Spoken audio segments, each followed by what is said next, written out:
Hello guys! Welcome sa ating bagong video. Sa video na to, pag-uusapan natin yung isa sa mga common na transaction dito sa Pilipinas when it comes sa pagbili ng used na sasakyan. Yung tinatawag nilang assume balance o mas commonly known as pasalo system. Legal ba itong pasalo system?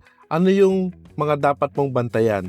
At saka safe ba na mag-involve ka sa ganitong klase ng transaction? So kung plano mo mag-assume balance sa isa sasakyan or pumasok sa pasalo system, or kung gusto mong matuto when it comes to this kind of transaction, panoorin mo yung video na to. So ready na ba kayo? Tara, let's roll!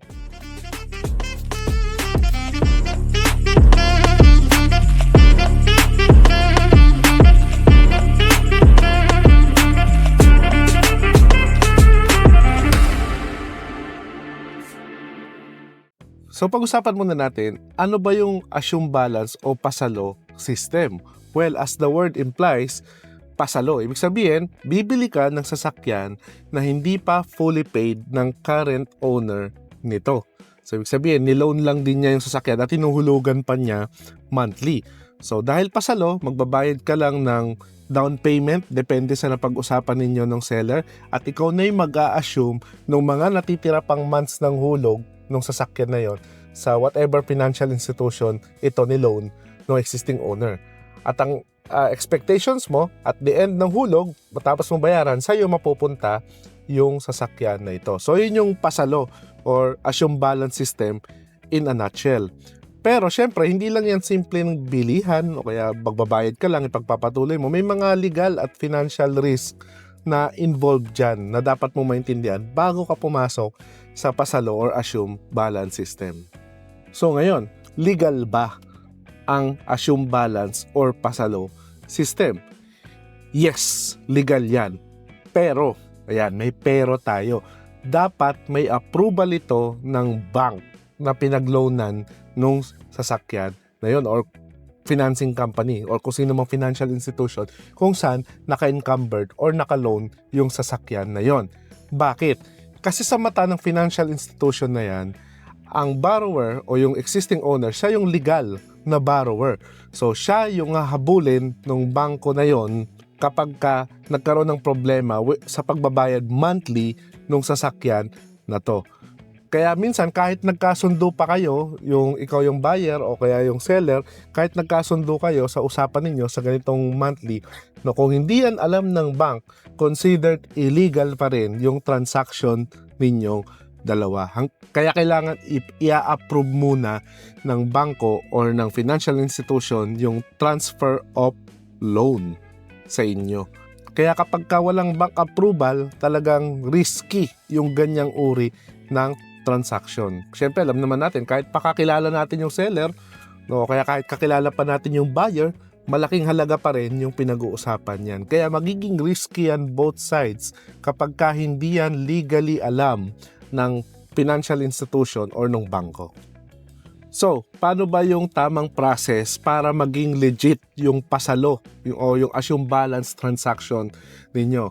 So, kung gusto nyo ng legit, kailangan mo dumaan sa tamang proseso. So, ipapaliwanag ko sa inyo step by step yung mga dapat ninyong gawin. Step 1, makipag-usap kayo syempre dun sa seller. No? Humingi kayo ng complete document sa kanya, ORCR, loan statement, IDs, at iba pang mga documents na kailangan ninyo sa pag-process ng transfer of loan. Step 2, magpunta kayo do sa bangko or sa financing company na yon kung saan naka-encumbered yung sasakyan at humingi kayo ng assumption of loan application. So, ibig sabihin, mag-a-apply kayo muli na kayo na yung sasalo ng loan na yon. Step 3, magpapasa kayo ng mga requirements naman ninyo like proof of income ninyo, identifications ninyo, credit check. So, para iraran nila yung credit history ninyo. Step 4, siyempre kapag ka-approve ka na, ililipat na ng bank sa pangalan mo yung loan. Kumbaga ikaw na yung bagong borrower nung sasakyan na yon. So alam na ng bangko sa mata nila, ikaw na ngayon yung mag-a-assume maghulog nung sasakyan na yon. At step 5, siyempre kailangan mo pa rin gawin, magpa-notarize ka ng deed of sale with assumption of mortgage kasama nung seller nung sasakyan. So yan yung pinaka-safe na paraan para hindi ka maging dehado, both sides kayo ng seller at saka ng buyer when it comes sa pasalo system or assume balance system. So ano ba yung mga tips ko sa inyo para hindi kayo maloko kapag pumapasok kayo sa assume balance or pasalo transaction? Unang-unang gagawin nyo, pumunta kayo palagi sa bangko or sa financial institution. Huwag kayo basta-basta kung saan-saan lang makikipag-usap or makikipag-transact sa seller or buyer. Huwag magbibigay ng down payment kung incomplete ang mga documents. So kagaya ng mga binanggit kong documents kanina, kailangan kompleto lahat muna yon, nakikita nyo at na-make sure nyo na certified true copy yun or original copy yung mga documents na yun at hindi falsified. Tsaka kayo magbibigay ng down payment. Check nyo rin muna yung loan status ng sasakyan. Baka sasabihin lang sa'yo ng seller or sasabihin lang sa'yo up to date naman yung payment niya, pero ang totoo, delinquent na pala or hindi na pala nababayaran ng 2-3 buwan. Mamaya magulat ka na lang, kinuha na yung sasakyan sa'yo. Pagkakuha mo pa lang, yun pala kasi malaki na yung utang ng seller doon sa bangko. Siyempre, isa pang tip, kailangan written and notarized lahat. Huwag kayong papayag sa mga open deed of sale, huwag. Kailangan written and notarized lahat ng documents ninyo. At ang pinaka-importante, if it's too good to be true, lagi yang may catch. Huwag kayong magpapasilaw sa mga mabababang down payment, mabababang monthly, or kung ano pa mang mabubulaklak na salita, lalo na kapag hindi nyo kilala yung katransaksyon ninyo. So yun yung mga tips ko para hindi kayo maloko pag pumasok kayo sa pasalo system kung gusto nyo talaga na pumasok sa ganyang klase ng transaction. So baka maisip natin, sulit ba ang pasalo system or assume balance system? Well, maraming nagsasabi na sulit siya kasi unang-una, mas mababa yung down payment na kailangan mong bayaran para makakuha ka ng medyo brand new pa na sasakyan. Lalo na kung hindi pa naman sobrang may edad, like bago pa, for 1 year or 2 years old pa lang yung sasakyan. Yung iba sabi nila, mas mababa yung monthly, no? At yun nga, fresh pa yung unit.